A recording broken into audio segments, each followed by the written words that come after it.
Yeah.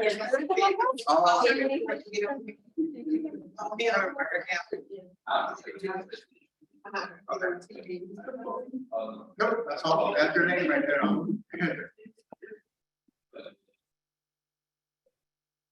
Tony, can you hear us? Oh, it's still working? I can. Okay, thank you.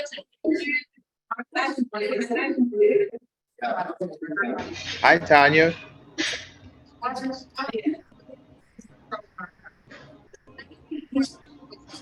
That's me, Tanya. No, it's not even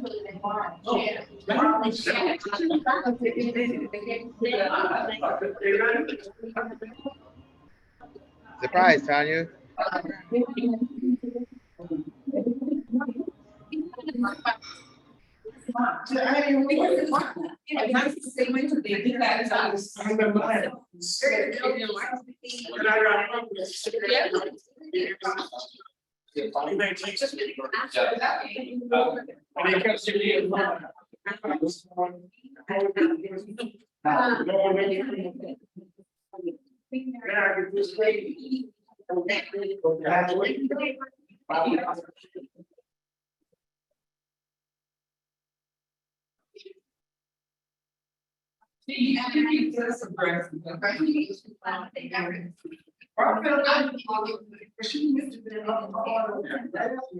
They came and they.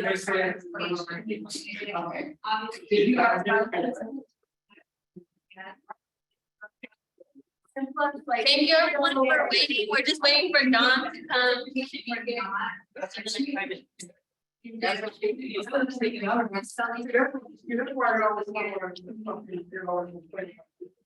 What are we doing?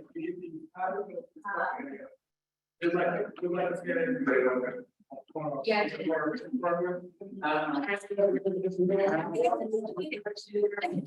That's it, huh?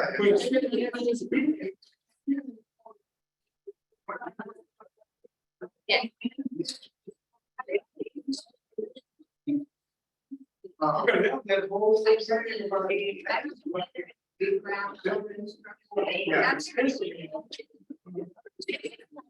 Good evening, everyone.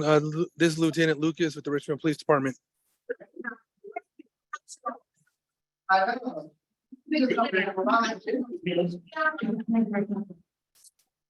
Hello?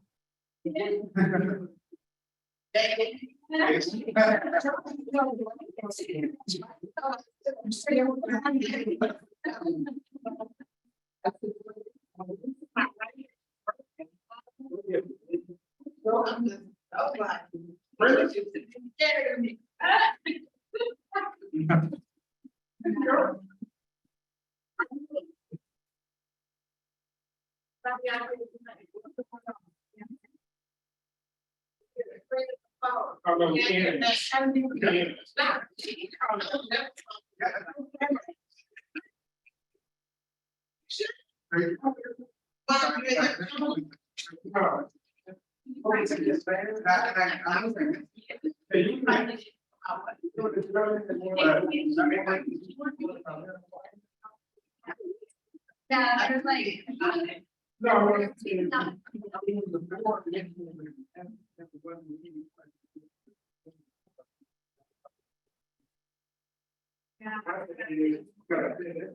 Even the.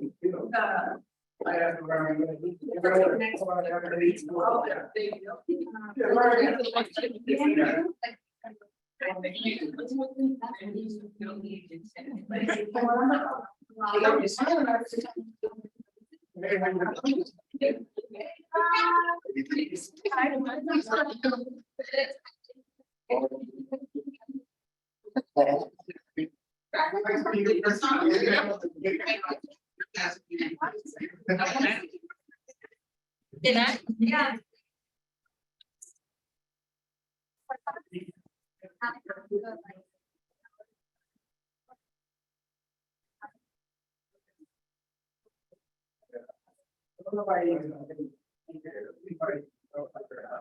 Yeah, so yeah, anyone buys it. Would you like to do this? I want to. Ya no están dando ustedes. Ya no están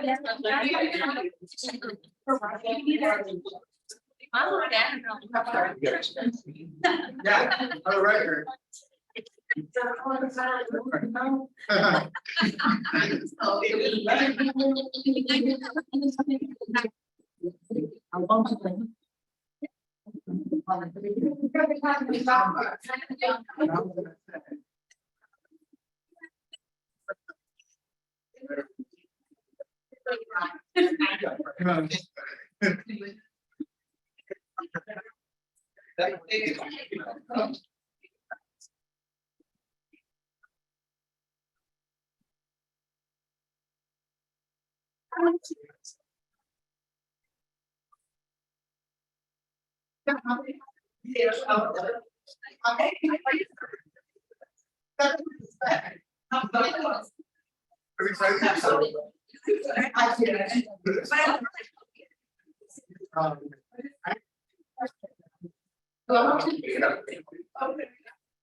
The people who are doing virtually, when there's more than one person talking, they can't hear us very well, they hear multiple voices.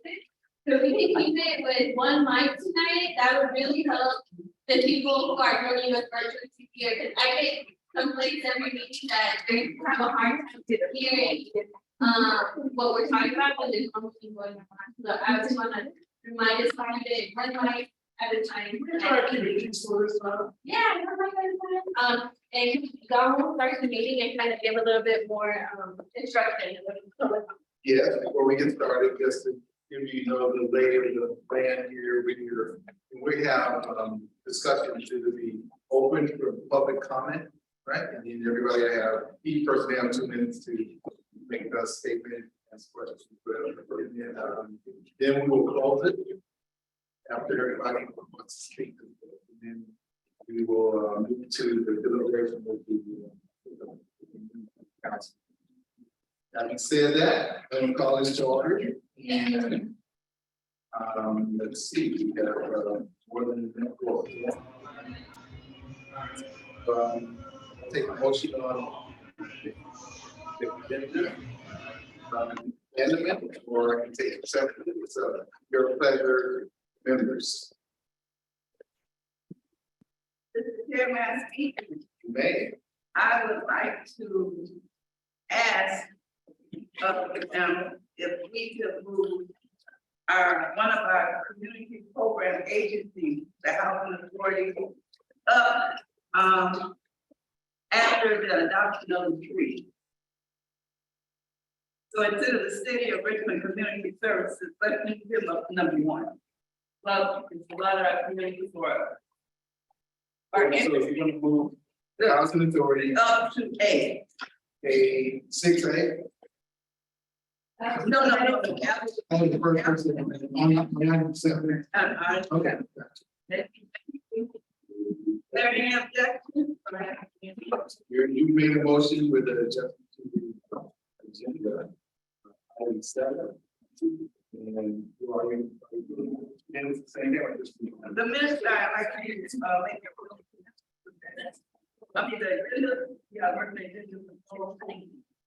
modifications and to, also approve the minutes. Is there a second? Second.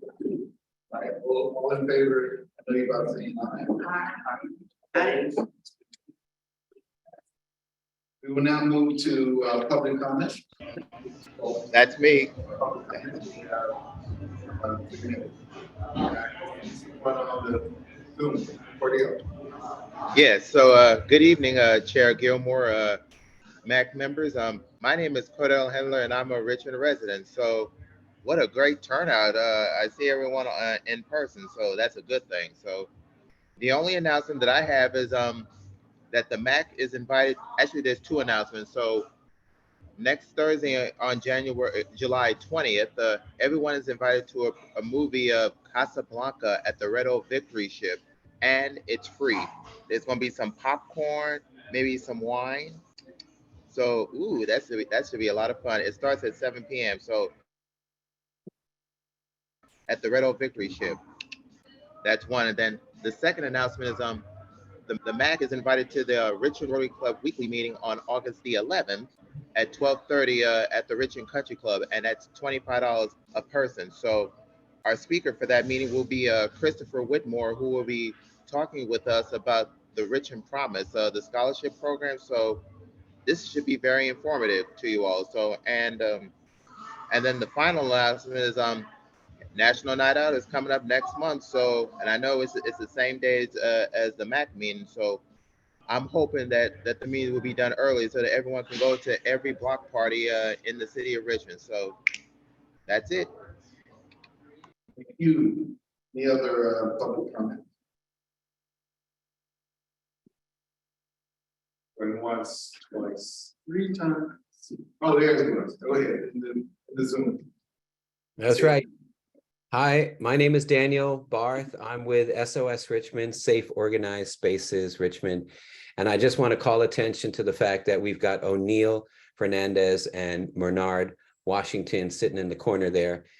Hi there, guys. So I just want to point out that when you need point people about homelessness in North Richmond and anywhere in Richmond, those are the two gentlemen who are there to serve us and to be here to serve members of the MAC and anyone in the community who wants to connect with and make better relationships with our unhoused neighbors, our North Richmond neighbors who are unhoused in our streets and in the encampments. And we can be allies together, neighbors working together. And I'm not here in person, but I just want to highlight that they're here in person and want to be representing the unhoused community as allies for all of North Richmond, neighbors working together. And that's all I really wanted to say. Well, the only other thing I would want to say in case it doesn't get said is there could be a report that they could give at some point in the future or today about the closure of the Castro encampment. That took a lot of work and 3 years and a whole heck of a lot of effort to support the very problematic situation of that encampment and the support that got given to a whole bunch of folks who were unhoused and many of whom are now in housing. And I do want to also point out that starting today, we started working off of Market and Rumrill to support the encampment behind the Pick and Pull, which is a very difficult encampment as well. And so when you start to see us on the streets, cleaning up, providing showers over there at Rumrill and Market, and providing support for our unhoused neighbors, including laundry service and access to drinking water and maybe other supports, and especially the outreach that we do one-on-one with individuals, one-on-one developing relationships, creating trust. We just want you to know to just stop on by and talk with us because we're here to serve. So thank you. That's all. Cynthia?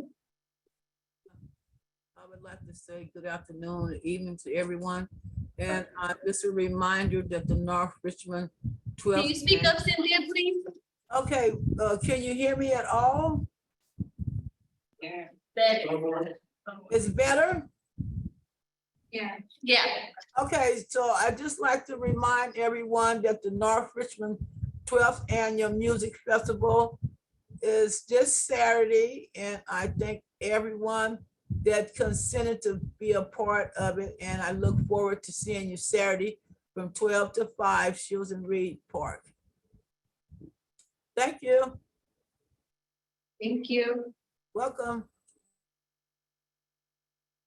Okay, I don't see any other hands, so we're going to move to law enforcement reports. Is there one from the sheriff department? There, Coach Mayor. Good evening, everyone. This is Lieutenant Lucas with the Richmond Police Department. I'm not sure if you can hear me. I'm in my vehicle driving, so I apologize if you get any background noise. Can everybody hear me okay? Yeah. Yes. Okay, perfect. So I want to start off with a couple of highlights and echo what Daniel from SOS stated, that the Castro encampment has been sunsetted, but we are working with SOS and other organizations to provide additional services for those who are still awaiting housing and have already been housed. So there's the back end follow-up to that closure that is taking place now. And then the work for the encampment on Market and Rumville is begun. I just want to encourage anyone to, if you're calling in regards to unhoused encampments popping up in the neighborhoods, that when you call the police department, we will immediately reach out to Daniel and his team to go out to provide services for those folks, because there's a process that takes place prior to any type of enforcement action. Because again, we want to make sure that people are being treated fairly and with humanity and getting services that they much are needed and deserved. So I want to thank SOS, Way to Love, CORE, and all of those other individuals who participated in that 3-year project at the Castro encampment, in that very heavy lift and getting that turned around and closed in a very timely manner, and done so with a lot of dignity. A couple other highlights as well. Well, I'll get into the elephant in the room. As you all have probably aware of now, the Richmond Police Department had several officers that were involved in an officer-involved shooting. I can't get into a lot of detail on that because it's still an ongoing investigation through the Contra Costa County District Attorney's Office, as well as our homicide unit.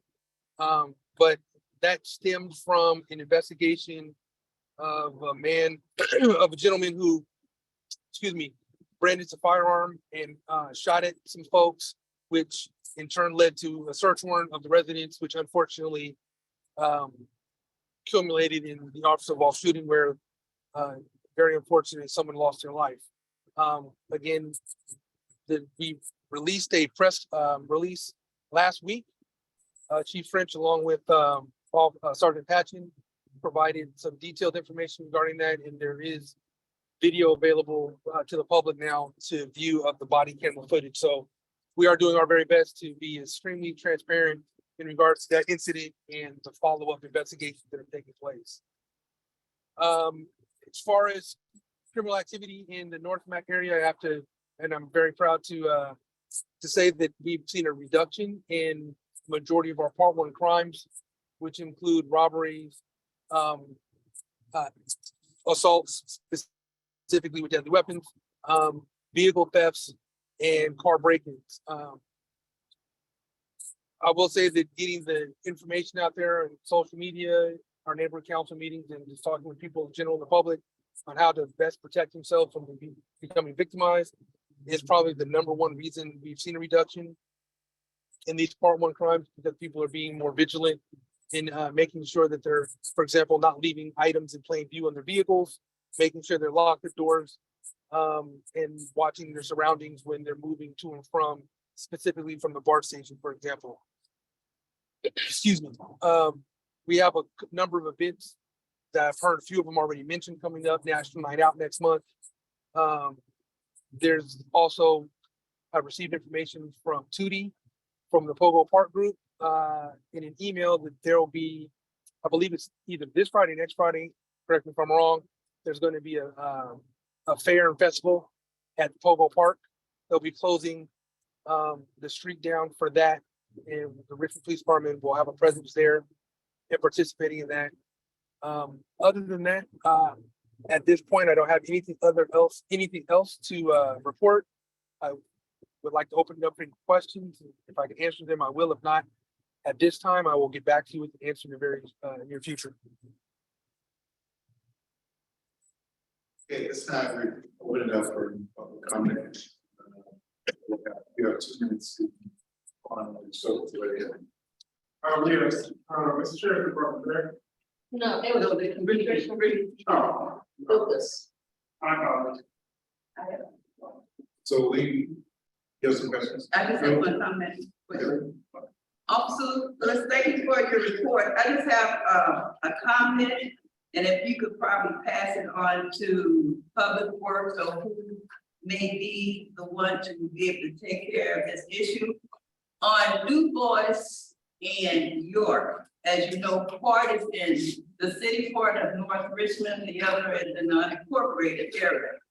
If we can have someone to really look into having stop signs there. Yes. I just went to pick up one of my sisters down at her place, and I was sitting at the corner waiting to move forward, looking for a stop sign, and it wasn't one. So if we can have Public Works, I know this is 2 different jurisdictions, one is the city and one is the unincorporated area. But if they can come together and see about putting a 4-way stop sign there. Okay. On both corners, if it's possible, and if you can get back to me or whoever. Yeah, what I can do is I can email our city engineering group to do a traffic survey that area, because that's how it's going to start, and then include Public Works in regards to the stop sign being added due to the danger it creates with that 4-way stop. So that's not a problem. I can take care of that Thursday. Okay, thank you so very much. You're welcome. Okay, thank you. That concludes the Richmond PD report. Thank you very much for your time, everyone. And is no one from the Sheriff Department? Yeah, Great. we do have. It's Lieutenant Rodriguez here. Sorry, I'm joining you from the patrol car. I'll start off with the reports, and then I'll be turning it over to Deputy Sakai, who's one of the resident deputies currently assigned to mitigation. I'll start with the select crime trend reports for the month of April. We had 16. For the month of May, we had 15, and for the month of June, we had 11. For each one of those months, the majority of those were recovered stolen vehicles. We're seeing a trend in cars being dumped along the railroad tracks. So we're working with some partnering agencies right now, both from the railroad and as well as from environmental health to try and curb that and put up roadblocks to create the cars from being able to access back there. But for the month of May, we had, of those 11 reports, 5 of those were recovered stolen vehicles. In April, 8 of the 16 were recovered stolen vehicles, and then in May it was 7 of the 15. So continues to be a problem. For calls for service, we had 311 calls for service in the month of May, or excuse me, in the month of June, and those generated 21 reports. So one of the things we're continuing to see is just the illegal dumping. Deputy Sakai has been doing a great job in that. We've actually been able to issue several citations as a result. And we had one which actually one of our deputies on viewed, and it turned into a pursuit. So, and we were able to get them in custody once they put bail from the vehicle. So that continues to be, we're making progress there, but it continues to be one of our biggest challenges. I'll turn it over to Deputy Sakai so he can give you guys an update as to other activities that are taking place. And then I'll be around if there's any questions as well at the end.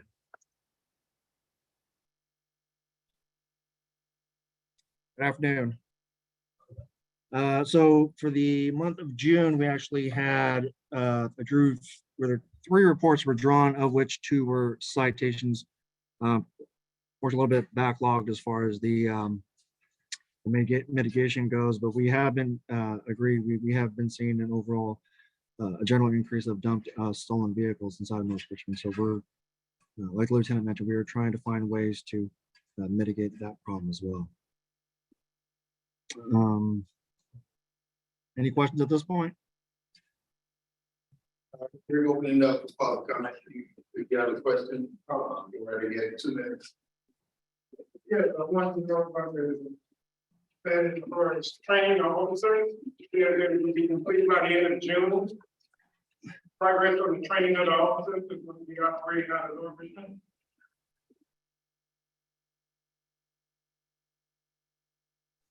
I'm sorry, I could barely hear what you said. Can you hear me, sir? Yeah, I could barely, yeah. You speak a little louder for me. I think it's pretty good. Can you hear me? Yeah, I can hear you. Are you trying to come closer to the, Could you turn up the mic? speaker? No, I think it's because I'm closer to the speaker.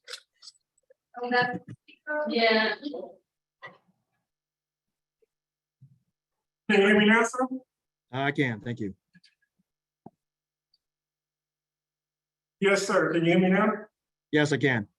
Yes, I want to know, correction on my last question, I want to know the progress on the officers that are going to start enforcing the street sweeping. For the street sweeping.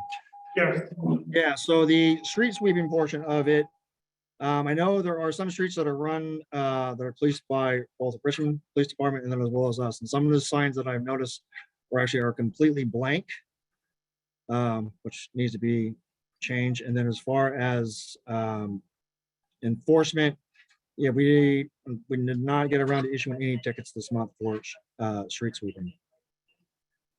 who do I need to contact in regards to the blank signs? Because I believe Miss Annie brought it up last month as far as the blank signs. I mean, what's the progress? What's the process as far as getting the signs in place?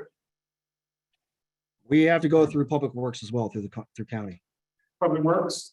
Yes, Okay, thank you.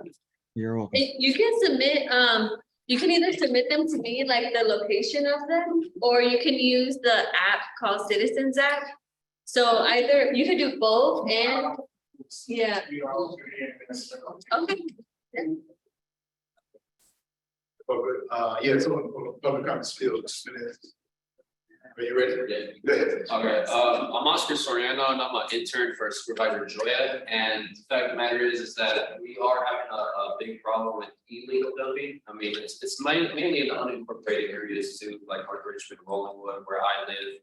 And we have thought about implementations of putting like cameras on the very hot spots, which many residents do want, because you know it's bad for the environment. From your perspective, what do you think is a real solution as a deputy yourself? Like, should you want more patrols or not more patrols, but more just more patrols around the hot spots, or you know, or the cameras from your perspective as a deputy? Actually, that's a great question. I've definitely suggested we get the cameras like what I've suggested, for example, like the flock cameras, which is a certain company. What they do is they will track both license plate vehicles as well as unlicensed plate vehicles. Yes. It will help me start generating trends for specific vehicles during certain times. I know there are certain times in the morning where in between, I've been seeing on average between 3 and 6 a.m. where the illegal dumping is happening because they know there's really nobody in the area. So what we're looking for is cars that are driving through the hotspot areas. I have no way of tracking that without police being present. Now, as we know, when the cops start rolling around, people start disappearing. So it's kind of catch-22. So I've suggested we look into getting these what they call the flock cameras in there, which can help me track cars coming and going through the main hotspot areas, and we can start narrowing down on possibly who's doing the dumping. I'm well aware of the illegal dumping, and what I've noticed also is that some of the people have become aware that we're doing more investigation because there's names that were usually on the mail that's found inside the dumps, for example, that we've seen a decrease. So something's going around. Yeah, so something is going around. I mean, obviously it's being spread to like other people like, hey, this is a very good hotspot. Come throw your trash. Everybody's welcome to throw their trash out on the street. But yeah, the cameras do work because that's how I was able to get 2 guys fined for that. in San Pablo, because they have a lot of cameras there, and they usually do it at 2 and 3 in the morning because they know, there's not a lot of people out there to keep an eye out on them and stuff. So yeah, Correct. I do highly agree with you, and something I would like to bring up to Supervisor Joya. Thank you for your Okay. time. Yeah, that's great. How you doing, sir? Very good. Name's Anthony G. And I'm a member of Macedonia Baptist Church. About, I think March and April, they did like a sideshow out there for 3 hours. The Highway Patrol watch, the County Sheriff's watch, and I was wondering, and I realized the danger of them going and doing anything, but it seemed like they would be proactive or something, have a drone or something. They don't want to go in there because it's dangerous, I realize. But to have a drone or something to take license plates or whatever. And that was dangerous. I mean, they had marks all over the church and just for 3 hours. And the sheriffs and the highway patrols just sit back there and look at it and watch. And that was done twice, literally 3 hours sideshow. Nothing was done, sir. Okay, so we have been talking about as far as a plan goes, as far as on how we can try to solve that problem. I know they're happening on the weekends, correct? Yes, sir. Oh, the sideshow is happening on the weekends, because I don't work on the weekends, sir. Sometimes we get it, but there's no response to me. And the county sheriff and highway patrols sit there and watch it for 3 hours. Mm-hmm. Yeah, so me personally have been discussing with other CHP officers that actually come from down south, and we're trying to develop a plan as far as on how we could try to mitigate the problem. One of the things that has been suggested is basically towing the vehicles of the people that are actually watching. They're on scene, and or citing the people that are actually on viewing, because if you don't have a crowd, you won't have a sideshow. Didn't the governor just pass a law for that in California? Sideshow, towing vehicles and people, arresting them? Well, yeah, I would have to dig a little bit further. Hey, is there any other? Well, before we go here, we're gonna wait to see if there's any other public comment. There's one comment that I was asked to read, and then Cynthia, I just saw her hand go up as well. But I'll read this public comment from Berta Alvarez. She said that there are 2 burned cars between the train tracks on Market for a long time now. When could they be removed? Was Berta's comment. Is she talking about the ones over near Pick and Pull? Because I think there's 3. Yes. That falls on the Richmond. That's on the Richmond side. Oh, it's on the Richmond. Oh, okay, so. Or San Pablo. One of that's yeah, that's not the sheriff's office jurisdiction. So I guess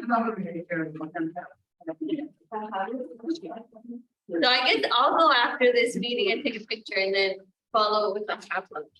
If they're not here today. Do that, girl. Yeah. Okay, Cynthia, go ahead. Oh, Cynthia, you're muted. Cute. Okay, can you hear me now? I Yes. have gotten some new speakers, but I watch the news all the time, and there's several cities in the Bay Area recently that are enforcing fines for spectators and people that are being involved in the sideshows. So cities are taking action on the sideshows. So we just have to follow their lead and see what's going on with that. Any other public comment?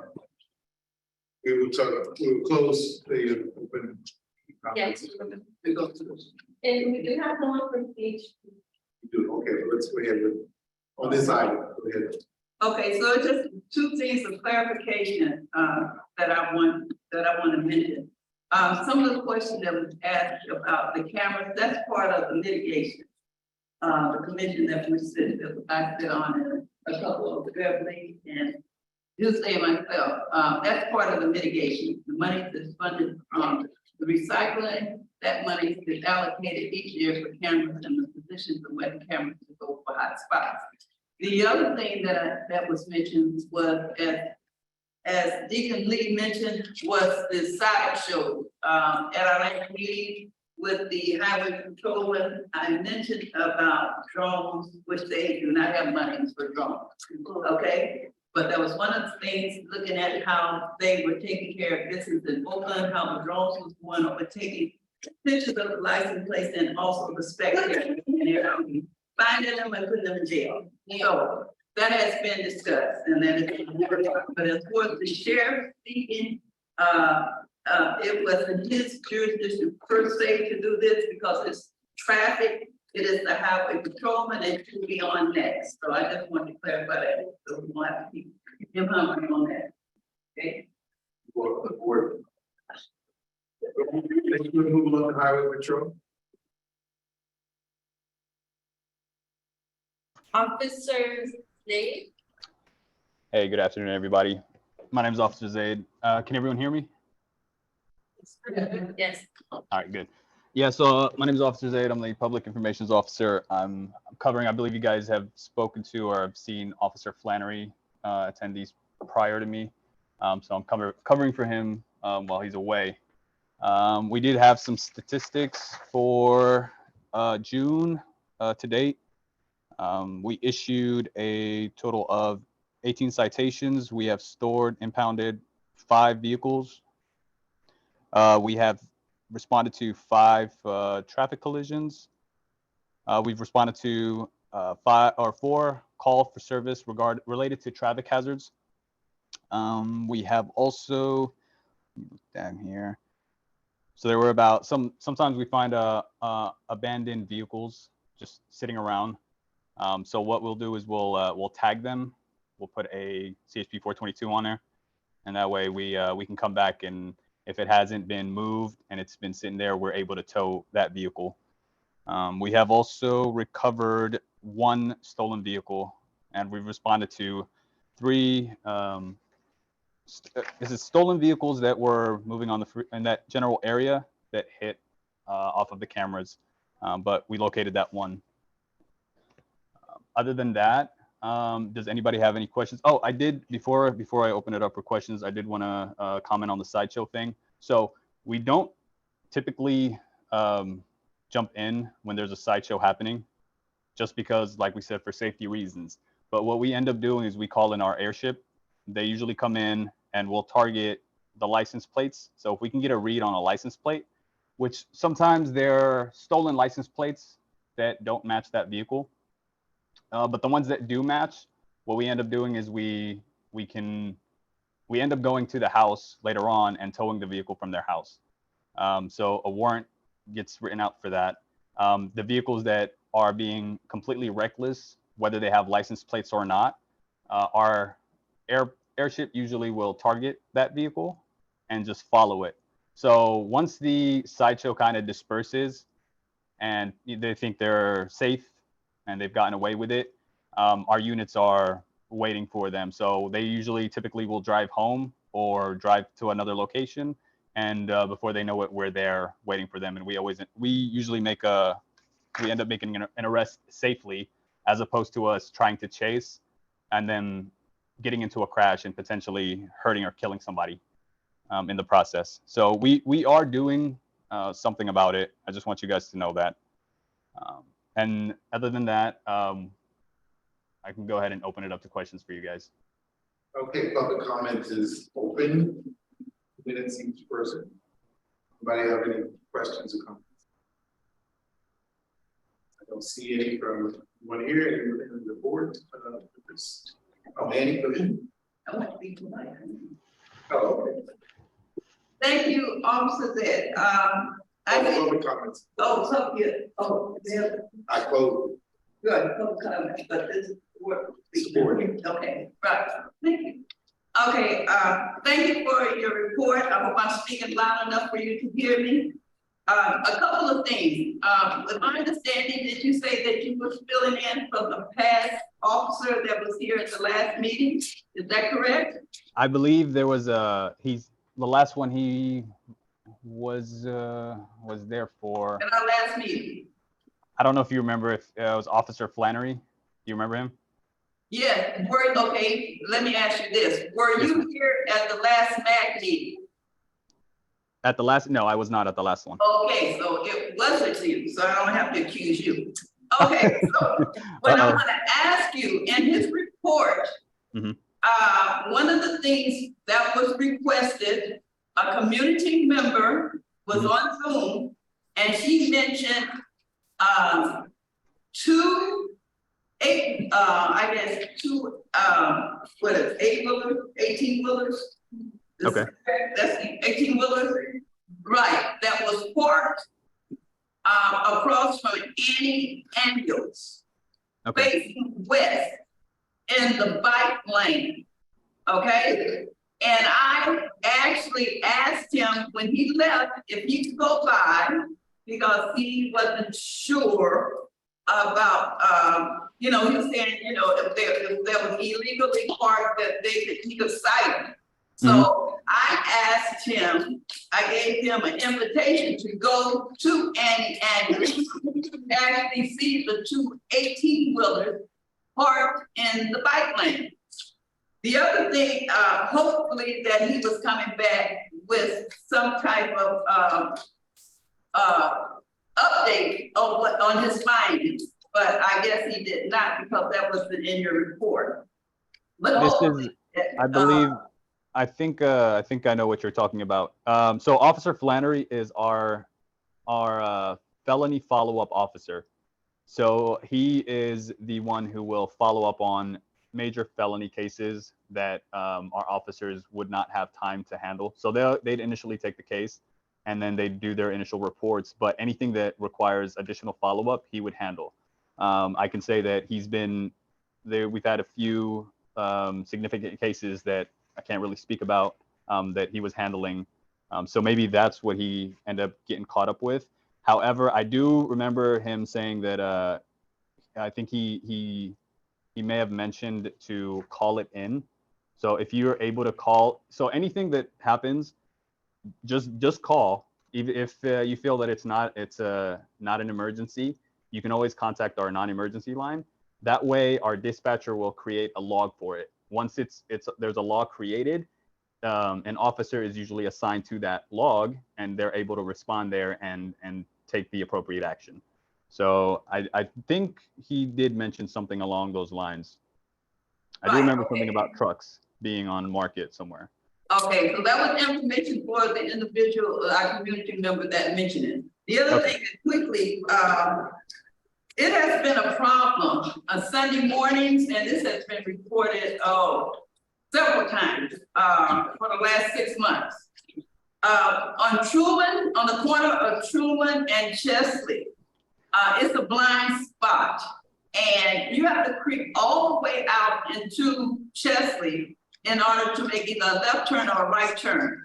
That was reported about 6 months ago, and Public Works came out to do their thing. They saw what was going on, and they saw that it was a hazard, and they painted it red, R-E-D, red. Now, people still park there, and you still have to come way out in the middle of the street. The nose of your car have to come way out in the middle of the street. It's a hazard. So if we can have a highway patrolman to come through at least around 9:30 in the morning, 9:30, between 9:30 and 11, I'm pretty sure he will be ticketing individuals that are illegally parking in the red. It is a blind spot, and they've already had a couple of accidents there already. Somebody hit somebody, they went across the street into somebody's property across the street. So I just want to, reiterate that was reported 6 months ago. The corner has been painted red, and people are still parking there. So again, if someone can come out between 9 and 11 o'clock, they will be able to ticket these individuals that are illegally parking in the red. So that's just for the highway patrolman, if they can get someone out around that time on Sunday morning. What was the cross? You said Chesley and what was it's on the corner of Truman and Chesley. Truman and Chesley, okay. In the unincorporated area. Truman and Chesley, write this down. And it's happened, and it's been reported 6 months ago, ongoing. Okay, I'm done. Was this called in as well? Or this is just something that you spoke to? Well, they did their feasibility. They seen the hazard. They did all of it. So they immediately came out and painted it red because it was truly a hazardous spot, a blind spot, but people are still parking there red. What I'm asking is, has there been any calls to CHP regarding this matter? Well, no, because I don't want to be late to church. All right. Sounds good. Well, let me, if you see that, so here I can let our sergeants know what's going on, and if they have a unit available around that time. The difficult part is if there's an accident or something going on around that time, it makes it difficult for somebody to respond.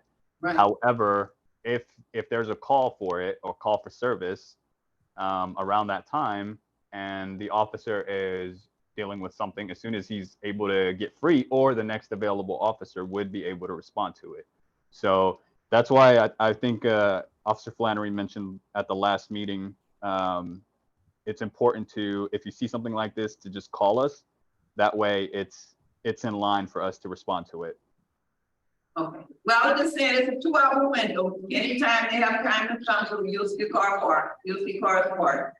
So we've just to comment on that further, I think we're still waiting on getting some more officers. We have a new group of officers who just come in, and we're trying to fill the. I don't know if we're trying to fill it at the moment just because of how short-staffed we are, but I know you guys are aware of Officer Abernathy. Yeah. Yeah, so he was, and you guys are aware that he was the cops. He was in the cops position. So I think I'm still waiting to hear when we can fill that position. It would be much better because there'd be just complete focus on that area, as opposed to a unit responding from the freeway. Yes, ma'am. Okay, thank you. We're gonna move on to item number 5. Item for discussion. Cannabis cultivation facility. Oh, Tanya. Yes. Cynthia? Yes, I'm unmuted, right? So I'm just thinking, when Annie talked about the parking at the church and everything, well, I came in behind her and talked about my experience coming to church in North Richmond on Sundays. It's from intersection to intersection, especially the major intersections. It's like a guessing game. I sit here and I wonder if any cars coming because I can't see what's coming. So I don't see nothing coming. So I take my chance and go. All right. So I'm pretty sure the law enforcement officers experience the same thing that we experience. So we have to come up with some type of solution about these cars being parked, hugging the curb, being parked in handicapped spaces, red zones, the whole 9 yards, because it's very, very dangerous driving in this little bitty town, North Richmond. It is dangerous driving around North Richmond for the residents. And like I say, crossing from one intersection to the next is a guessing game. And that's.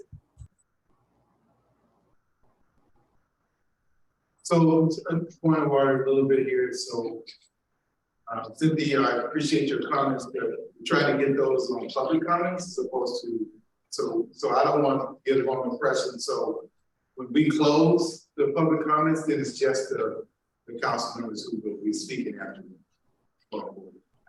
Thanks.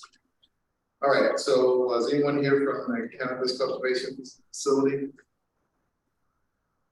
Yes, it looks like James Lee is joined virtually. Hello, everyone. Can you guys hear me?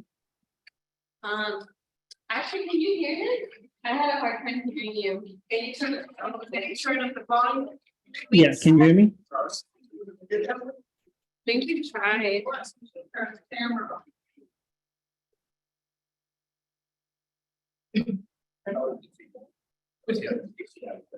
James Lee, can you talk again? Yeah, can you hear me?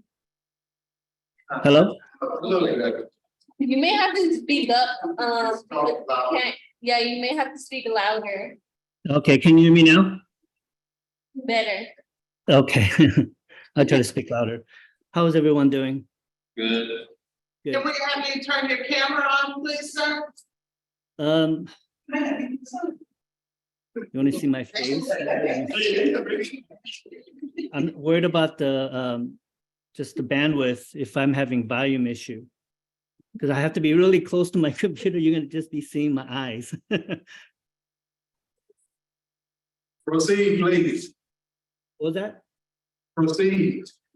Okay, yeah, so back in 2021, our facility was granted a land use permit for a cannabis cultivation facility. It's a 12,000 square feet facility at 703 Chesley.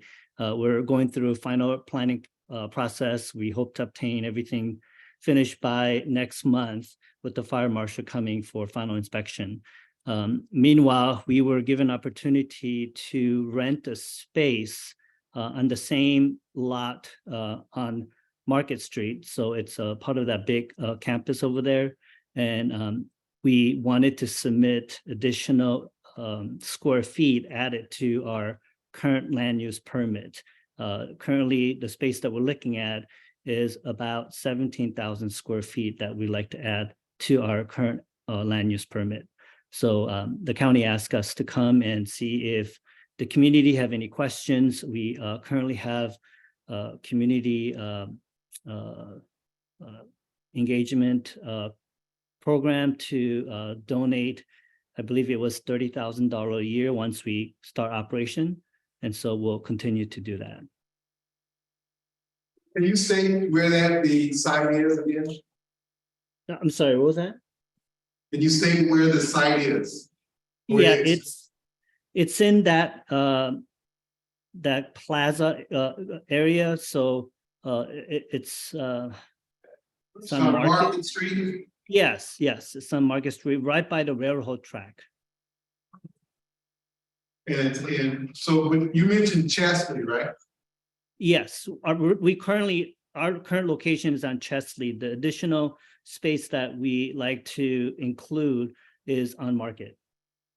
So it's not adjoining to your existing property. This is the new location. Right, but it's the same parcel, yes. Oh, okay. So what amount or square footage is currently approved and where are you looking to increase it by? Right, I think they pulled up here. So currently we have 12,000 square feet and we'd like to add this additional 17,000 square feet, which is in the same parcel.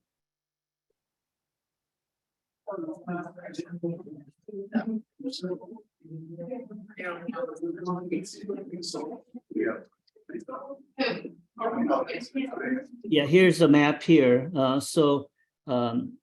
We're located right here by Chesley. And you can see that the street name is right there by Chesley, and the proposed location is right here at this corner.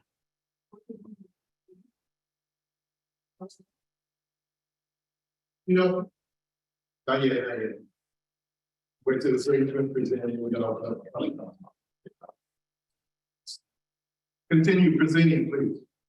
Yeah, so we put an application for amendment to our current land use permit to include this space here and on addition to our current facility. You expect 17,000 more square feet? Yes. Is it 17 or 7? 17. Oh, 17. Is that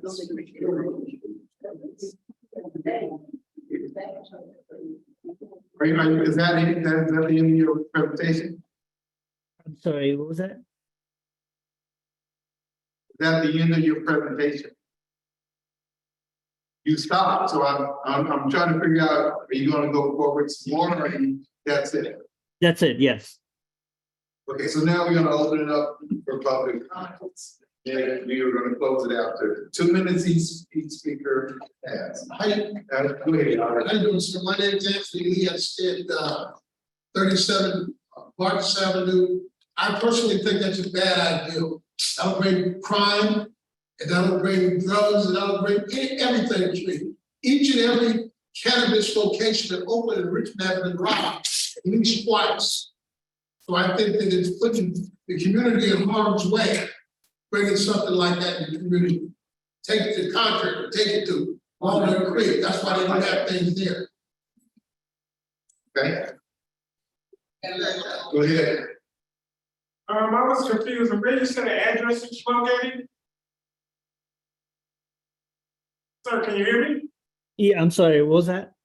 Where's the address? The address is, The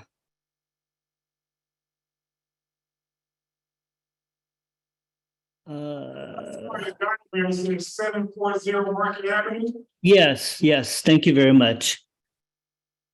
Yeah, I would just have to say, I'm against, you already have one, I'm definitely against enlarging one. Again, I have to follow what the gentleman just said. Every cannabis location in Oakland has been robbed. The last one was even robbed by a bulldozer.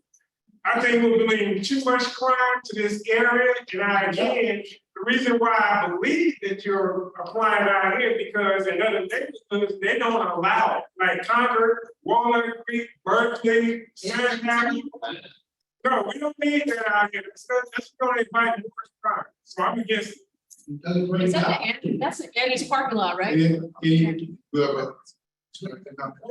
I'm just confirming. I'm not gonna lie, I do agree with these two gentlemen. We already have enough crime and it's putting us people of color, it's making us more vulnerable. Like, we don't need that here in North Richmond. Take that as Texas or somewhere rich where they got all safety measures, but if it does happen, good luck here. And you know, eventually you might lose a lot of revenue and your business will shut down with the crime, so. Yeah, no. You can't continue this, so go ahead. Right, we're gonna come to the board. Go ahead. Ya, ok, ¿me ayudas en español? Sí, realmente como residente siempre he estado pensando que el cannabis no es los mejores negocios para nuestra comunidad que tenemos. Creo que siempre hemos estado en contra de esta, no sé cuándo pasó esta, pero realmente extenderla. El mes pasado también vimos que alguien más vino a pedir permiso para tener otro lugar. ¿En qué vamos a terminar? Rodeados de eso. Y esos son los negocios que están pasando. También no, para ver cómo podemos. Leticia is a resident of North Richmond and she is against the business as a resident. She already says that we already approved for a certain size and doesn't recommend it to like grow.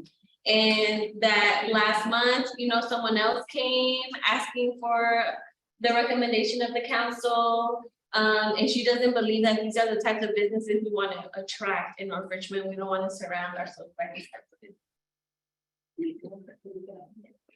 All right, any public comments? Not, we're gonna go right to the board for comments on the red light. Yes, Cynthia. Oh, Cynthia? Oh, Yes. Cynthia, okay, go ahead, I'm sorry. I'm gonna make it quick. Mr. Lee, now you came to us several times in the past and the community is against you with this cannabis growth business. And now you wanna extend it, you wanna go from Chesley to Market. That's the entire compound of Annie's Annuals. That's the whole kick-a-boom right there from Market to Chesley. You know, you got about 5 blocks or something. And how do you even get by with keep applying with the county and this and that when the community keeps saying we are totally against it? That's what I don't understand.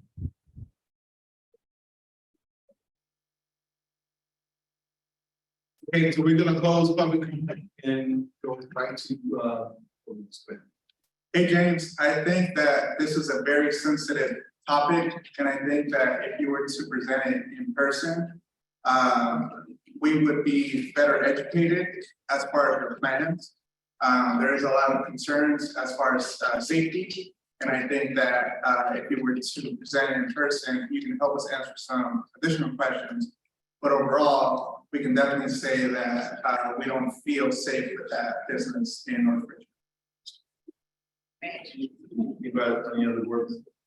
So, if the board has any other comment, this is an action item, It is. so what? Oh, there's another comment. Go ahead. Yeah, my only comment is, so we do have an equitable development subcommittee where we look at proposed development projects. And I think it's important to write for the equitable development subcommittee to write a no support letter so that it can be attached with the application that Mr. James is submitting to the county. So is that your motion for the action? It's a comment, but I can make it into a motion. Not one comment. A no. So let's start off. There was statement in regard to a subcommittee that would go along with the board's actions, basically in unison about this specific project in general, but the floor is open for motion. Okay. Just for clarification. From my understanding and from what Julie just mentioned, we have a committee that looks into for businesses and what the business has to offer the community and to work with them. One of the things, from my understanding and hearing, and you can correct me if I'm wrong, someone here can correct me, that we already have agreed upon a selection of area for you to do your business, correct? Is this correct? And now he wants to expand. Okay, so, but what Cynthia had mentioned before, she wanted to know how do we get away with doing certain things. From my understanding from the last time that we had a conversation, and I don't know if it was Mr. Lee or not, but someone went against our voting it down and went ahead and went into the county and asked for permission to do what he needed to do. And Cynthia, I think we should, if we look back in some of the minutes, I think you have that information. Disregarding what we as a community is asking and what we are standing for and what we want and what we do not want. They have a way of going and squeezing by what we want and don't want. But to hear this openly for now, and as Jorge had just said, when we have this type of discussion, I feel that it should be in person, not by Zoom, for us to really get a feel and an understanding of what is going on. I think by looking and talking with a person face to face, we have a more of a better understanding of a communication. You can hide behind that Zoom and pretend or whatever and be less interested in what we're saying because you're gonna squeeze, I'm pretty sure, and I hate saying it, you're gonna squeeze by it anyway. But to let it be known and to let it be written that we are again to expand your business. And that's all I have to say, that's my comment. So I see everybody's here. I do want to apologize. I should be there in person. I did have a doctor's appointment, so I did in Zoom because that was an option for me. I would love to come back, be in person and kind of share with you a little more detail, especially it's hard to hear. There's a lot of echo, I'm sure, on both ends. So I do apologize. So maybe we can do that next meeting. Would that work? No comments on this, so we have public comments. I didn't hear public comment. And we already interviewed somebody last time and said no. So why are we even having them come down? But anyway, it's really right. No, we can talk. But right now, we're discussing what the board is going to do. And I know last time we had a similar person come through. We basically voted against it, but there was options for them to take a different path of more communication. So this time, we can deal with this, but we may want to take a different turn on this, but let's deal with this action right now. Motion either to deny or to recommend. And so the floor is open. I'm gonna vote on the table, so I vote to deny this cultivation facility application permit. And For expanding, thank you, Manny, expanding, and to have the equitable development committee write a letter of no support that will go attached to the application. I second. Moved and probably second. Need a question. You may run on you by saying aye. Opposed, abstentions. This application is denied. Not supported by. Not supported by. One more thing to add to this, and I think, Tanya, we can talk to John about this, but we may need to ask him to put a moratorium on this type of venture in the area. Yeah, so when James Lee came, there was nothing legally that the board of supervisors could do to prevent him from his application, and that's why it went through, and then it kind of created a request for proposal process where, remember, Francisco came and he did a survey in the community, and then he also opened up a request for proposal for all cannabis businesses interested in the countywide, interested in doing business in the county. And so it was like a 20-staff, multi-department selection process. They were a part of it. This business that James Lee has was a part of that.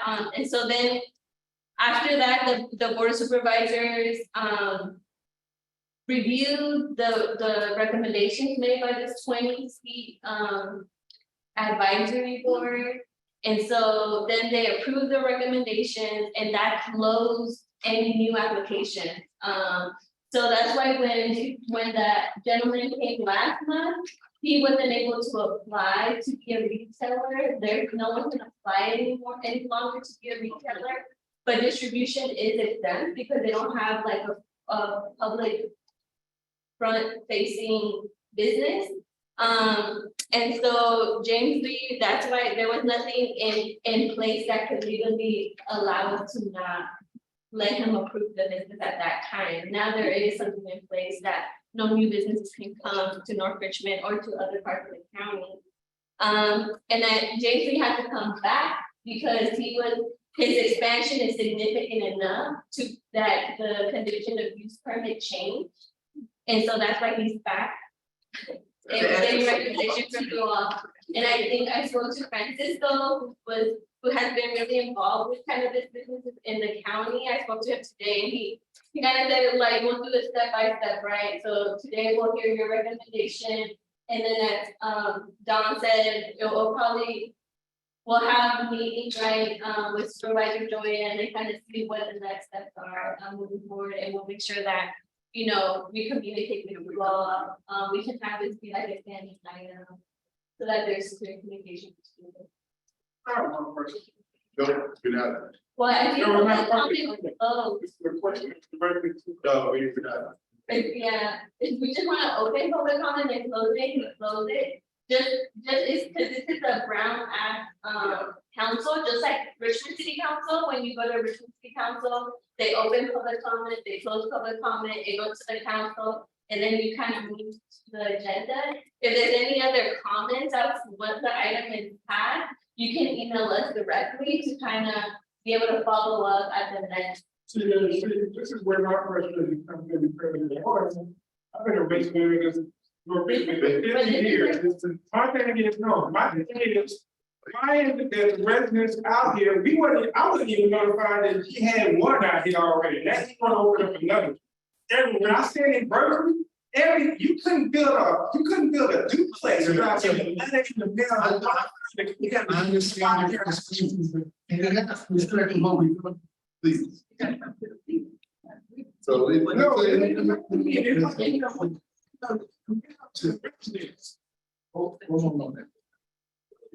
Let's move on. So we have another presenter for the adoption tree program. I'm here for adoption tree program. Yeah, it looks like the watershed project. Watershed. Hey, Is it my turn to present?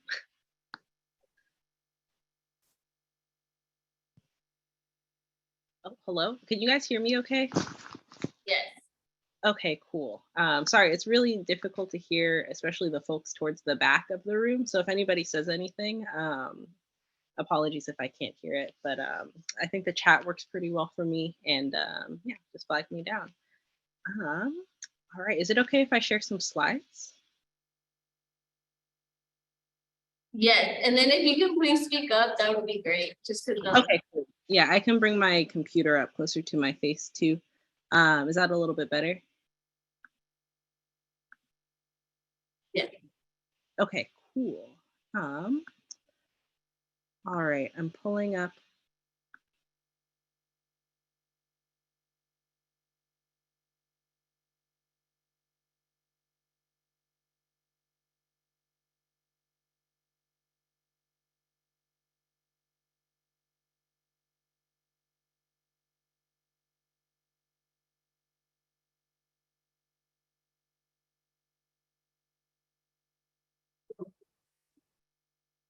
You're on mute.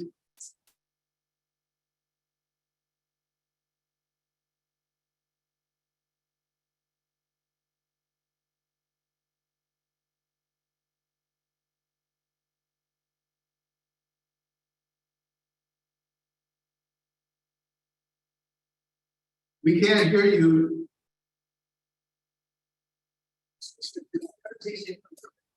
You're on mute.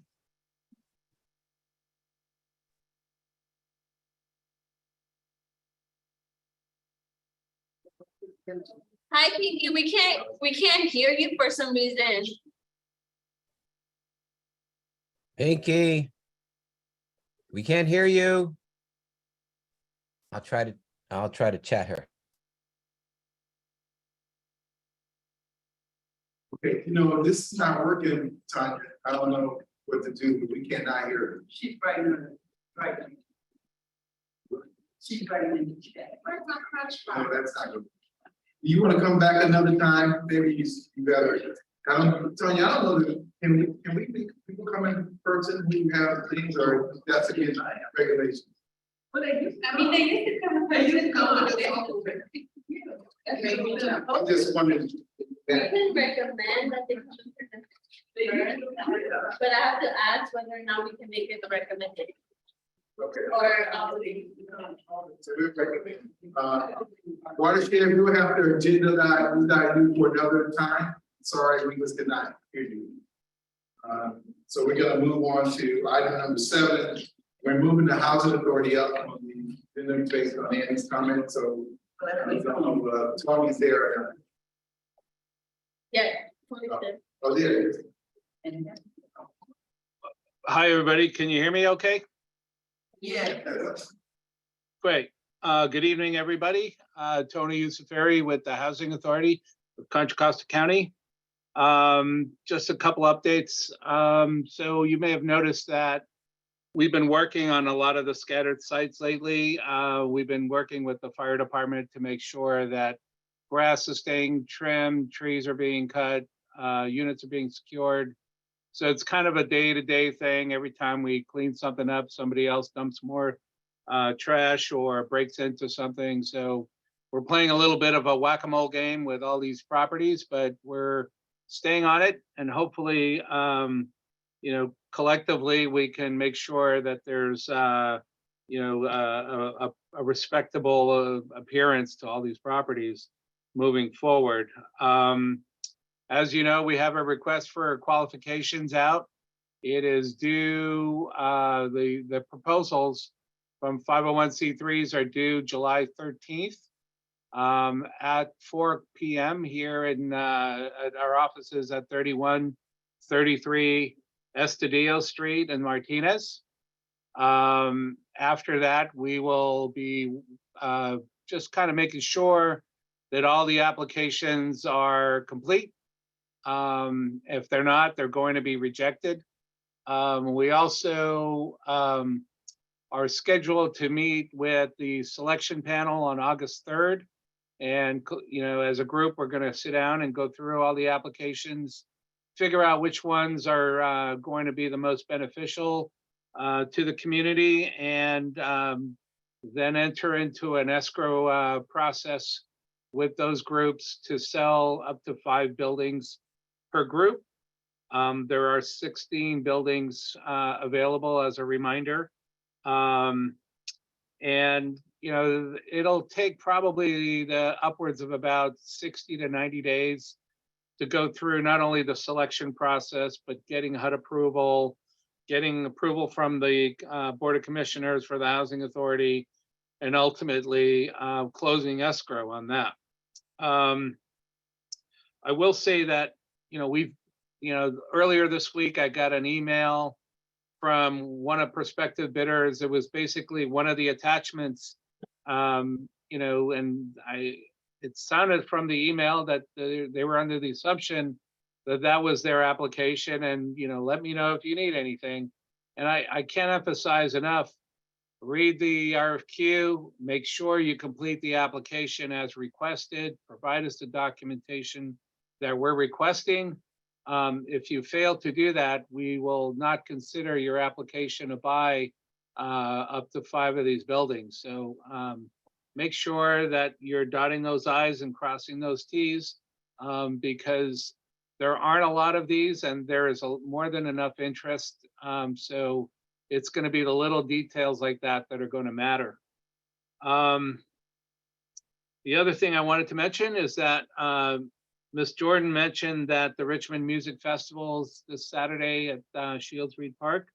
The Housing Authority will be there. We'll have a table set up there, and we'll have flyers to hand out. So if anybody wants to stop by and talk to me about it, we'll be there. Okay. I'll take any questions. All right, we're gonna open it up for public comment. Any questions? Yes. My main question is, when did these letters go out to the residents of North Richmond? I got mine last week. I believe they went out about a week ago. Yeah, right on here, I asked some people that was interested in nonprofits, right, to say phase 1 started way back in March. And we just not getting the letters in June. To me, that's a little fishy. And I've been asking about these properties there since 2018. I've been at these meetings now for the past 2 years talking about this process. Yeah, I've been talking to you. The number that you gave me, voicemail. I had about by at least 10 voicemails and no one has ever got back to me. So again, I'm a little concerned about this letter coming out that I just got last week, and this stuff started way back in March. It actually started 2 years ago. I'm just going by this paperwork. Your paperwork say March 1st. Right. So what's the problem? Why did they go out last week? You just said they just went out last week. We're just giving the community a heads up about what's happening. Heads up, and I've been asking about this for 5 years. There's That's more been a like whole, 6 feet under versus the head up. I understand what you're saying. Obviously, you don't, because it says phase 2 starts on August 2nd, which is next month. I'm sorry you're just finding out about it, but we've been talking about it for quite a long time. Again, you're not answering my question. You just stated that the letters went out a week ago. That so flyer went out a week ago. Why is it dated way back in March? I'm sorry? I'm not hearing what you're saying about. The letters went out a week ago. I'm asking you, why did the letters go out a week ago? And on the letter, it states that it started back in March. A week ago was June. Yes, we're just giving the community a heads up about what's happening. That's all. That's the purpose of that flyer. The purpose of that flyer was just to let the community know what we've been working on for the past 2.5, 3 years. Now, if you're just finding out, I can't help that. Yeah. But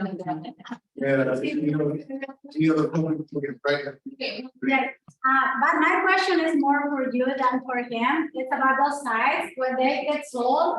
Is there anybody who's gonna be like in charge of making the people, to keep those sites well, because, we have been dealing with those empty sites for years and years, and it's been a pain. I have, next to my house, there is two of them, okay? I headache, I think that so whoever is gonna buy those sites, is there any way that you or somebody can come up with something like to make sure they keep those sites like, and clean and to keep them like, how did you say, upgrade, like cuidarlos, que no ellos se metan, que estén responsables de los sitios y no sean más un desmadre. Yes. Yeah, so she's just asking about like the maintenance, like who's gonna make sure that those sites get clean and vacant, because there's been a lot of break-ins, there's been fires, so she's just asking like, what's the plan, what's the transition plan for that? Yeah, and That's what Tony answered. So, yeah, I can answer that. So until we actually sell the property and, actually have a contractual closing, if you will, the housing authority is going to continue to maintain those units, make sure that they're secure, make sure that there's no, overgrowth on trees, grasses, anything like that, picking up trash. I think everyone in this room probably is aware about, calling us if they see something. Whenever we hear about something, we take care of it. We also have staff that are now driving around there on a regular basis, making sure that there's no problems, because that's one of the, one of the agreements that we made with the fire department to make sure that we're looking at our units regularly and making sure they're secure. And we've asked the fire department also collaborate with us when they're seeing something, to contact the sheriff's department and let them know that they're seeing somebody breaking into a unit, rather than write it up and send me a letter. It's like, you're seeing it now, act on it. And, it's the same thing when I get calls all the time telling me, hey, we're watching somebody breaking in. We immediately call the sheriff's department. We immediately dispatch staff out there to make sure that the unit gets secured again. So until the properties are sold, we'll continue to do that. After they're sold, it'll be the responsibility of the buyer to make sure that the units are secure, clean, and staying presentable as far as the property is concerned for the neighborhood. Okay, there was another public comment. You said you have 16 properties, which is very minimum. There's a big lot over there that used to be the housing project. And one thing that housing is needed desperately. What phase are you guys going to start all that bare land? There used to be the projects. Yep. So there's about 11.5 acres over there, what we all call the campus, if you will. It is going to be the third phase of this process. The second phase was going to be the marketing of the remaining 26 properties and the scattered sites for market rate sales. The main campus is going to be a little more complicated. We're going to issue a request for proposals, ask developers submit what they believe is the appropriate thing to do on that site. We will have a selection committee to review those and figure out who we want to actually enter into an exclusive negotiating agreement with. As we get these, we'll certainly bring them back to the North Richmond MAC to kind of share some of the things that we're seeing. There are people from the community on the selection panel, and then professionals from the Housing and Community Development Office. I think that's what they're called. The county's development department, the Housing Authority staff, some other people that have experience in the development world. Because what we're expecting to see on that site is the creation of approximately 150 to 200 units of a combination of home ownership and rental units. So it's a big project. We're talking about possibly a $200 million price tag on doing all of that, maybe more depending on how construction costs go. So it's going to be a little more involved than just the scattered site sales. No, your follow. No, go ahead. No, you didn't have to. Okay, could you do me a favor, be more transparent and not wait till the last minute like that was out in March and let the community know when that phase is starting, please? Thank you, sir. That's it. Yeah, the plan is to absolutely reach out to the community. And again, we need everybody to kind of stay plugged into all the groups like the MAC so that, you know, we can only be in so many places. So when we come to these meetings and we tell the MAC about these things, the idea is that then the word gets out and people can reach us. We have a website where you can go to our website and you can keep track of the progress that's happening there. You know, we update it fairly regularly and let people know, hey, we're getting ready to do A and we're getting ready to do B and we've completed, you know, X, and so that people can stay abreast of this. There will be community meetings, not only before we do an RFP out there, but there'll also be meetings after we select a developer so that they can then get community input as to what the community would like to see built out there. The developers are going to come to the table with an idea in their head and they're going to want to share that with the community. But if anything there doesn't look like something you'd want to see in the community, that's the time to speak up. You know, they want to build housing that people there will want. And so if there's a desire to, you know, see more green space or, you know, have a youth center or, you know, whatever it might be, that's the time to speak up about it. I will say that the RFP that we issue is going to have, you know, preference for projects that are going to promise some benefits to the community, not just, hey, we're going to build a bunch of housing, we're going to sell it, we're going to rent it, and, you know, good luck to everybody. We want to see actually the North Richmond community benefit from this opportunity that we will award to somebody down the road. Okay, we got another comment. Well, I just want, I know you said I heard fire department, I didn't hear any outreach teams. And I just want to say that SOS I can respond to, I know I got a call about one of them out here today, that if there's an unhoused happening in those structures, in those areas, please, you know, we could be the ones that responding to that outreach. I don't know if Cora's responding, I'm not sure who you're using, or if it's just the police. But, you know, we can definitely be one of the ones that respond to those. You said you had a car driving around. Well, give us a try before you call the cops on them. Maybe, you know, we might be able to help the situation and we skip them into a different path other than that. Yeah, you know, and I'm really sorry. It's hard to hear what you're saying. I can put my phone number in the chat, and you know, we can talk certainly. We're always open to hearing from the community when something's going on. Again, we don't have eyes everywhere. So, you know, most of the time I get a call and from that, then we take action. So, you know, any assistance we can get from the community to, you know, abate any of these problems that are happening out there, we're on board. You know, it's a lot of times these things happen and we'll hear after the fact. And at that point, we're just in cleanup mode. We have another comment, please. I would like to, okay, you say you're willing to help the community, or what are you doing in ways of helping the community by jobs? Are you allowing the community to work for you to help build these houses? Are you doing any of that to help the community? Instead of hiring outside contractors, why you don't hire inside contractors that's from North Richmond that build these? Are you asking me whether why won't we hire local residents? Yes, contractors. So most of the contracting we do are people that we've already have contracts with. We do a global. Why not hire contractors from North Richmond?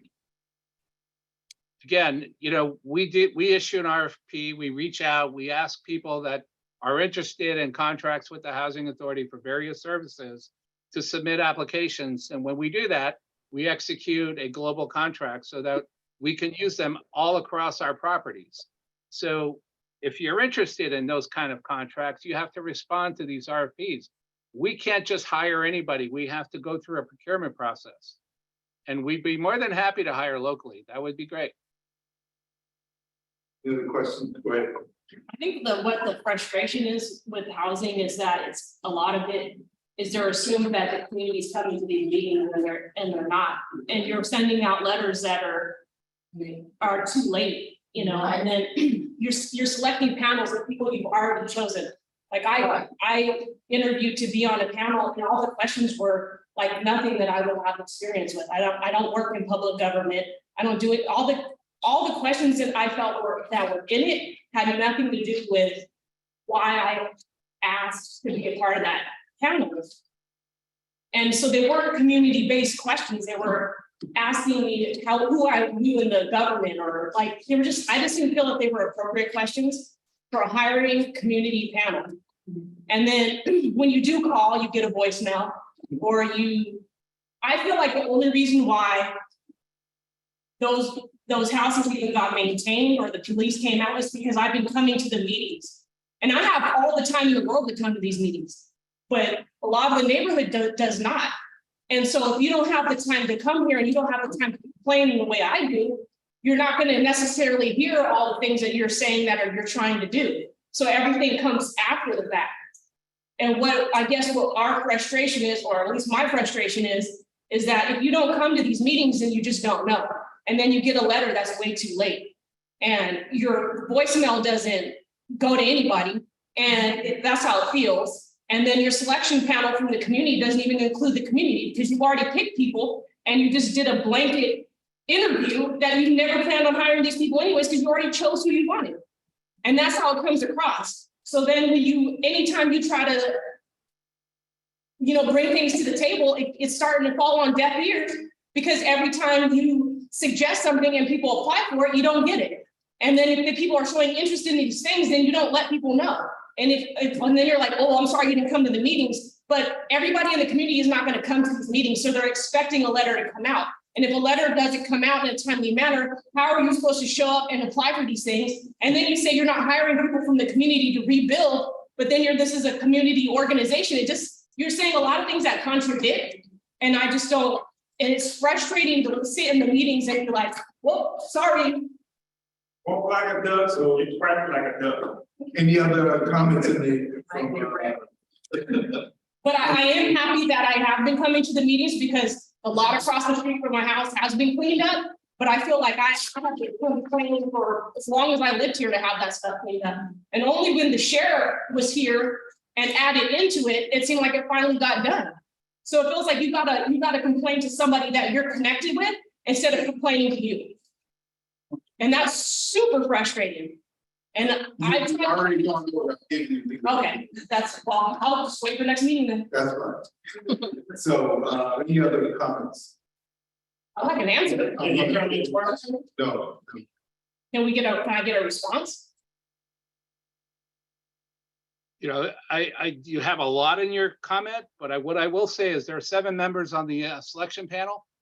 3 of them are from the community. If you interviewed, you just didn't make the cut. There were 3 others that had more knowledge and more experience on how to evaluate these proposals.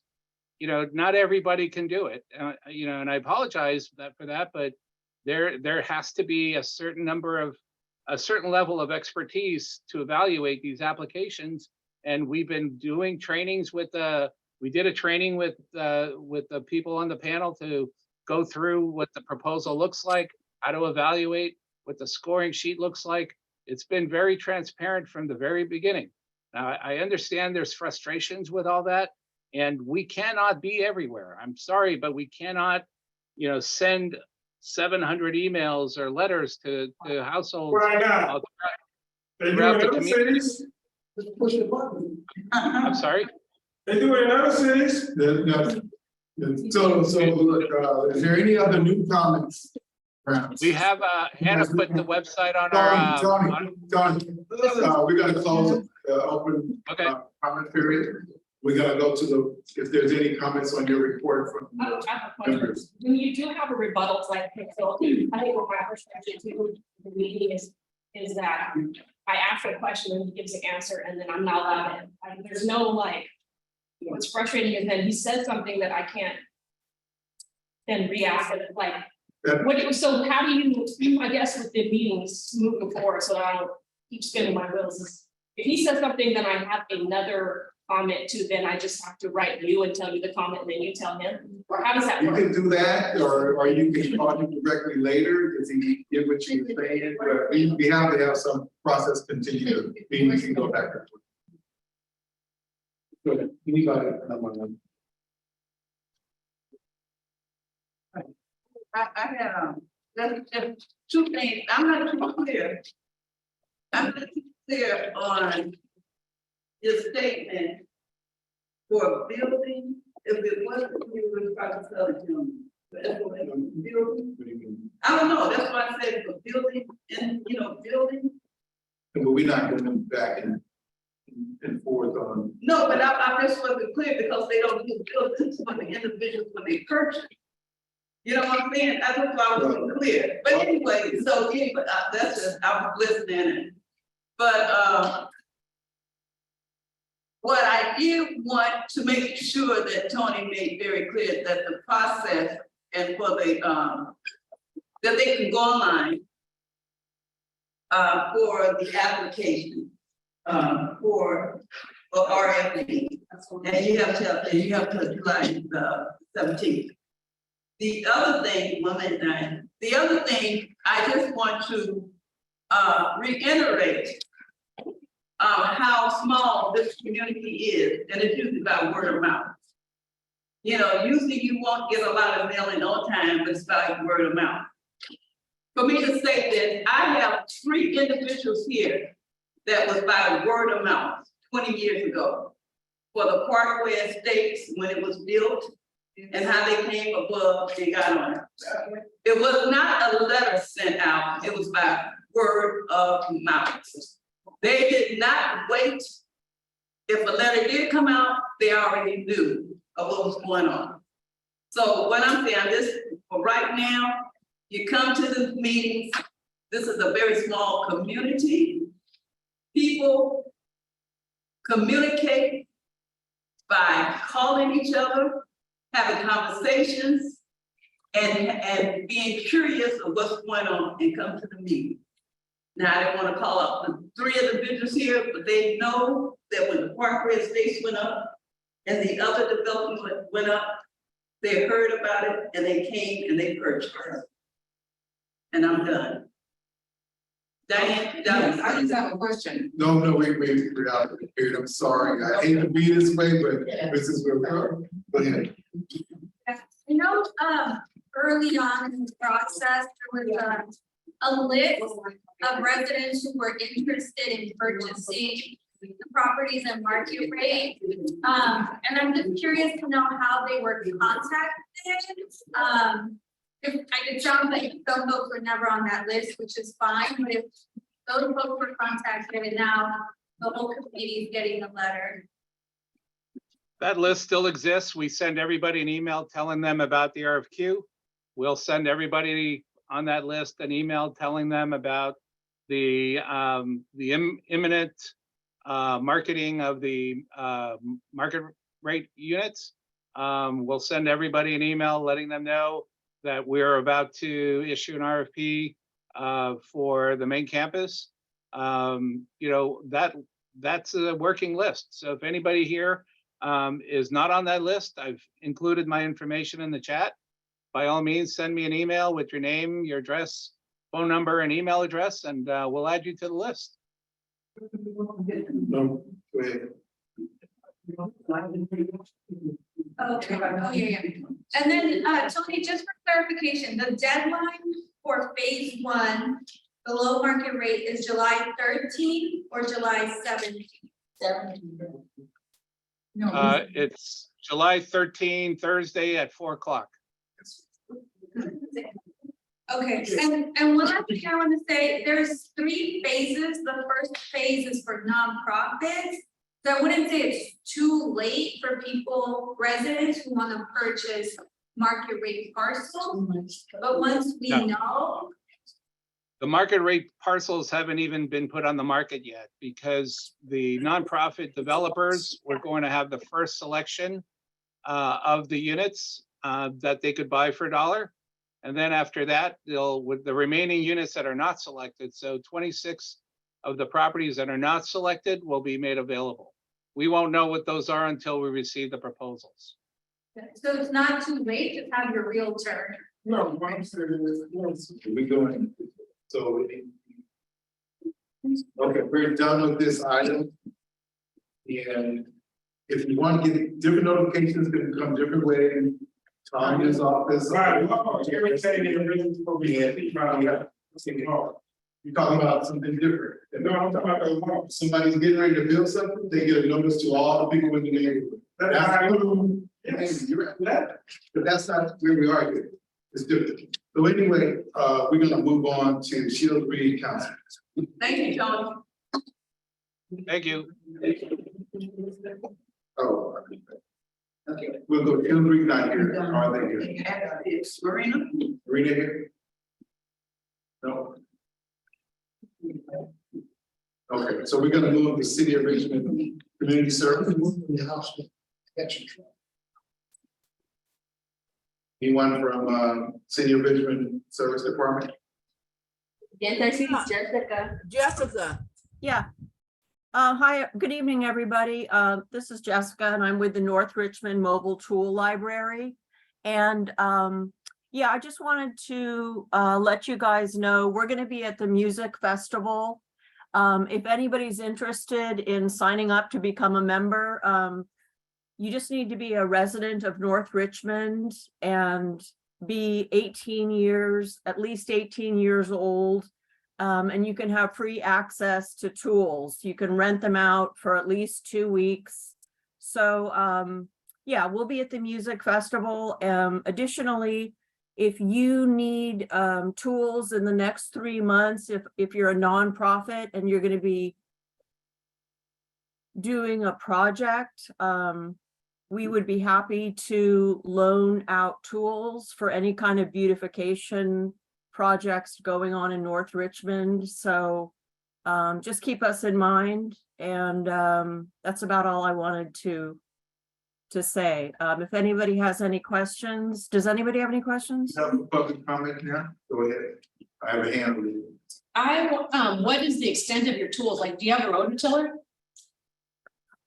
We don't have a rototiller right now. We do have quite a bit of tools. We have over 250 tools and we're still building up the inventory. And you can go online and look at our inventory without having to be a member. So if you want to put your email or something in the chat, or I could just put the URL to our inventory, but at present we don't have a rototiller. Okay. Tanya, you have the contact of the UAL? Not yet. So if you could give the contact to Tanya, she can send it around the folks. Okay, I'll send it. I'll put it in the chat for you, Tanya. Okay. And then Jessica, I have a question. Yeah. Is it possible to borrow from the Richmond Tool Library? Because I know the Richmond Tool Library, I think, has a larger inventory. Yeah, so the North Richmond Mobile Tool Library, which is us, we serve only North Richmond, but the Richmond Tool Library, which is stationary right on McDonald Avenue, they serve any Richmond resident. So to answer your question, yeah, you can absolutely use the Richmond Tool Library if you are a resident of Richmond. And the unincorporated and the incorporated Richmond? Correct. Yep. All right, any other questions, comments? Public comments closed. Any board members? Okay, we're gonna move to the next item, which is Community Housing Development Corporation. I'm gonna turn that over to you. Okay. For Community Housing Development Corporation, we had a community awareness day through one of our partners in Richmond came out Enjoying the festival. We had a lot of the residents come out. And some of us participated to it and the event. It was a resource awareness, also a job and also health. So we got the word out as quickly as possible. Some of the flyers kind of recapped afterwards, talked about maybe trying to get the flyers out maybe the month before. We only had about 2 weeks after the flyers were made to get the word out. But overall, we did very well for our business. And all right. Mitigation wise, again, my name is Kyle Dennis. I'm also the intern community experience coordinator. I do patrols out in the neighborhoods of North Richmond on a weekly and daily basis. Last month in June, I had about 114 infractions, ranging from illegal dumping, from scattered trash, hazardous materials, household furniture, things of that nature. I report this to RS, and RS Public Services go out and pick up trash that can report. They also are, public services also go out on a daily basis, picking up trash on the right away. So, the process is going pretty good. Anything that I report is picked up in a timely manner. So if you have anything that you see that somebody done, something from your home, in your neighborhood, and you want to report it on the newsletter that I put out, I actually put my information on the back page. You can call me directly and let me know, what's going on in the neighborhood. Right, report it to public services and get that information out. Also, we conduct task force walk monthly. This month, or actually last month, we did Barry and Berlin. Talked to several residents in that neighborhood. They expressed about some of the development that's happening. That's about the 4th or 5th resident we talked about. A lot of stuff happens on the weekends when there's less presence involved. So and also we asked all the time our flyers. We found out that some of the residents not newsletters. So what I did is I circled back to my ambassadors to deliver a lot of information I could get. Got the commitment to make sure that everybody's getting the mail that we're getting out, that we're putting out, the information that we're putting out. And we also had to go around any household that has dogs, lock gates that we couldn't get to. We had to write down those residents' address. And what we did is we created a mailing list. So mailing list, and we're sending this flyer out to all those residents, about 82 right now that we have.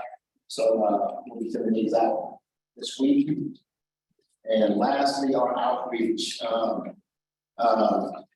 Outreach wise, we attended Juneteenth. Yeah, because that community awareness day, making sure that we're putting the word out about what we do for the nation. We'll also be at the music festival Saturday. Janine's also done doing more. She's walking around different neighborhoods at different times, just trying to put the word out about her voucher program that she represents, which it went from 12 vouchers, which is $60. Each voucher is $25. It went up to 24 vouchers. So we talked about in our meeting. 24 vouchers, $5 a piece, so it went to 220. So these are free to the residents. Janine's name is actually on flyer, second page, talk about landfill, what we can do. And then also, I know the garbage company can get one vote pick up a year, but if you do need an extra vote to pick up, then also, that's also Janine, she takes care of that piece. You can also give her a call, she can arrange to try to see if you can do another vote to take the vote, try to pick up. So that's all I have. Any questions? I want to say, thank you for going out the letters. I get them in the mail. And thank you for the program. So again, I get all that information in the mail. Everybody don't have email, everybody don't see their needs. I have a copy of that, please, sir. Actually, want to be one of them here now. Hey, Janine, are you speaking at all? Well, no, sir. We're gonna move on to number G, which is Richmond Land. That's the Richmond Land, we're a baby locally developed housing developer. And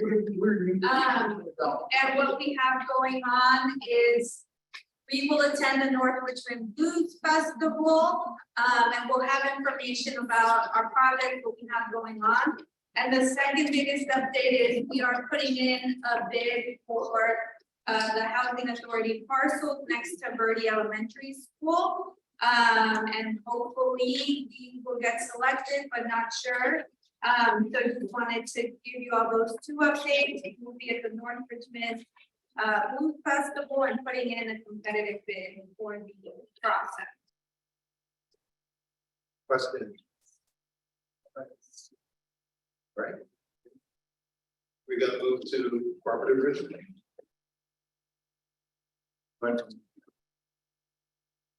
Cooperative Richmond. Princess said that she has no update. Okay. Urban Teal.